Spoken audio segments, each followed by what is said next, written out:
Earth Mother, Cradle of Life, written by Riane Eisler. Imagine our planet as a mother, her vast oceans, the amniotic sac of life. From her fertile womb all creatures emerged. Mountains rose like protective shoulders, sheltering her children. Rivers like lifeblood coursed through her veins. She is Earth, the primordial mother, and we are her children. This innate connection to the feminine is etched in our very being. We are born of women, nurtured by women. The Earth herself sustains us. So why then is our world dominated by a patriarchal structure? Could it be that this dominance is not the natural order, but a later development? The First Order, a world guided by the feminine. For millennia, the concept of a primordial matriarchy has intrigued historians and anthropologists. What if, in the dawn of human societies, it was the feminine principle that held sway? Imagine a world where cooperation, not conquest, was celebrated. A world where nurturing and caregiving were valued above all else.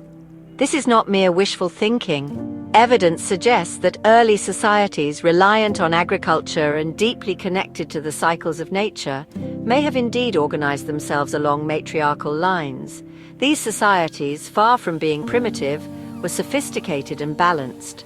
They thrived on principles of partnership and mutual respect. The shift away from this harmonious existence, some argue, began with the rise of nomadic warrior tribes. These tribes, focused on dominance and control, brought with them a new worldview, one where power was equated with aggression and control.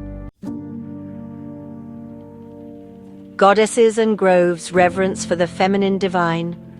In the ancient world, the divine feminine was not a concept relegated to dusty scriptures. It was a living, breathing force. From the fertile Nile Delta to the rugged mountains of Anatolia, goddesses reigned supreme.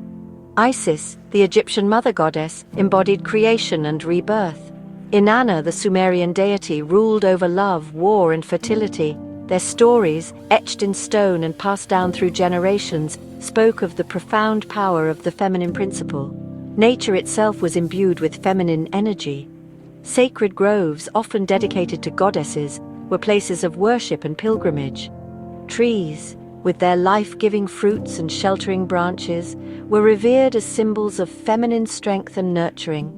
The cycles of the moon, mirroring the rhythms of a woman's body, further reinforced the sacred connection between women and the natural world.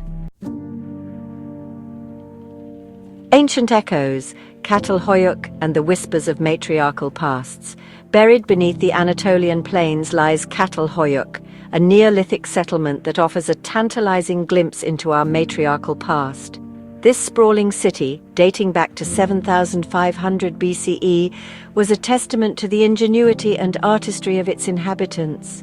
But it is the abundance of goddess figurines that truly captures the imagination.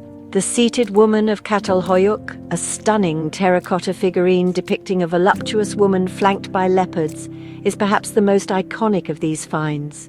She sits, regal and powerful, on a throne-like seat, her hands resting on the heads of the felines.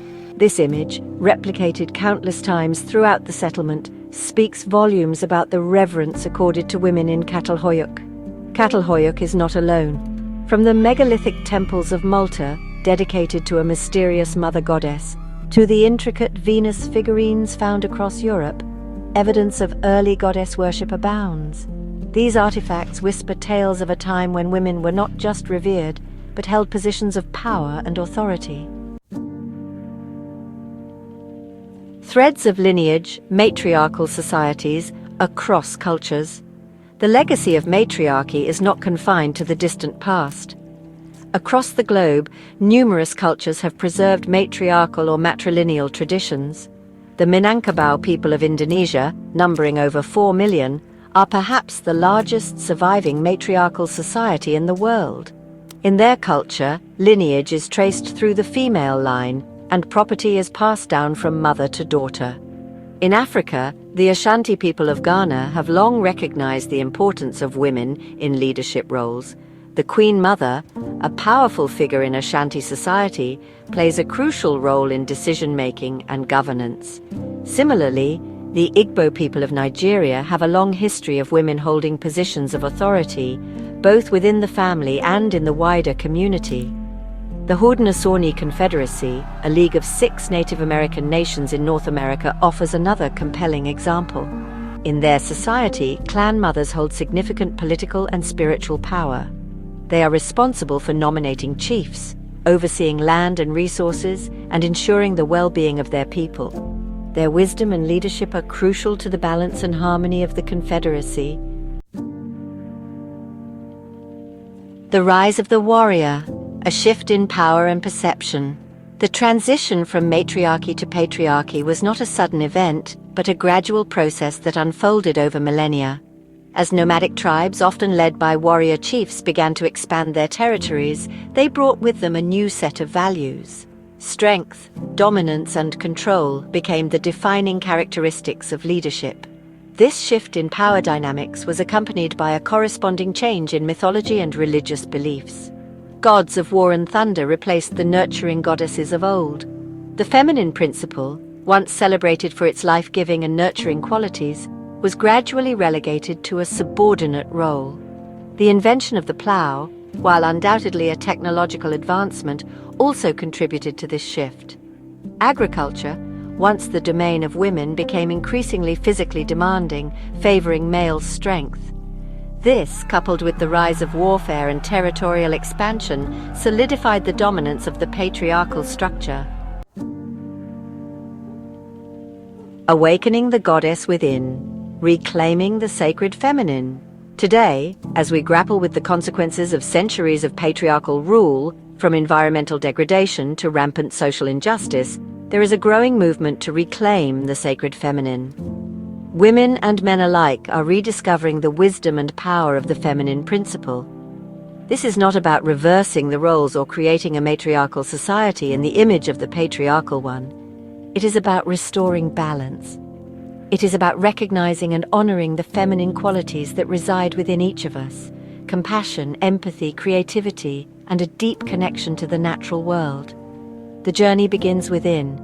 By embracing our own inner feminine, by nurturing our creativity and compassion, we begin to heal the wounds of the past and create a more balanced and harmonious world.